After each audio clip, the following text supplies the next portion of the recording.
మీ ఇల్లు ఎప్పటికీ పటిష్టంగా ఉండాలనుకుంటున్నారా? కాన్ లైఫ్ కెమికల్ తో ఇది సాధ్యం. ఈ నెంబర్ను సంప్రదించండి.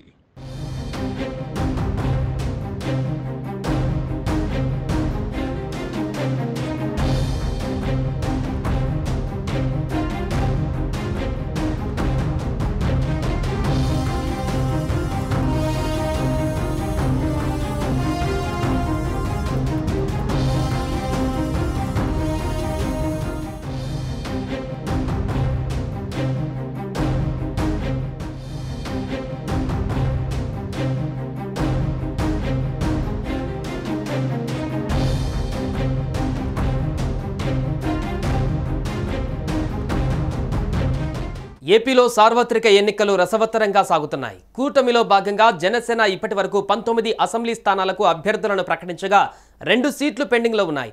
అవనిగడ్డ, పాలకొండ సీట్లపై కసరత్తు కొనసాగుతుంది. అయితే అవనిగడ్డలో కీలక పరిణామాలు చోటు చేసుకుంటున్నాయి. టీడీపీ సీనియర్ నేత జనసేన తరపు ఎన్నికలలో పోటీ చేస్తారంటూ ప్రచారం జరుగుతోంది.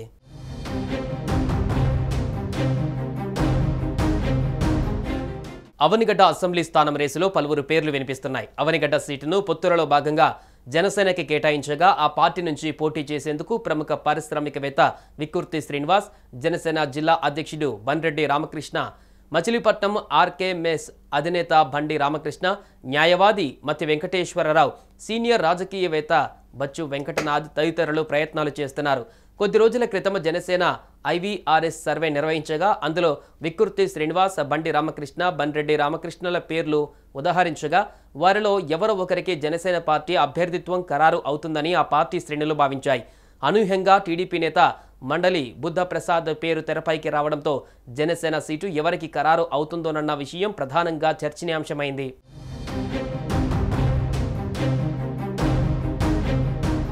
అవనిగడ్డ నియోజకవర్గ తెలుగుదేశం పార్టీ ఇన్ఛార్జ్ మండలి బుద్ధప్రసాద్ జనసేన పార్టీలోకి చేరుతున్నట్టు అవనిగడ్డ నియోజకవర్గంలో పెద్ద ఎత్తున చర్చ జరుగుతోంది.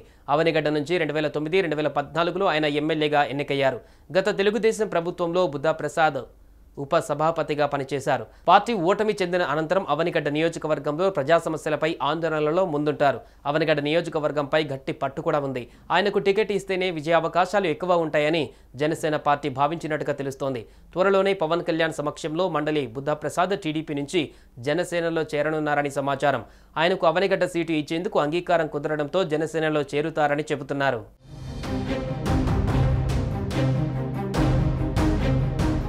సుమన్ టీవీలో మీ పర్సనల్ అండ్ బిజినెస్ ప్రమోషన్స్ కోసం కింది నెంబర్కి కాంటాక్ట్ చేయండి.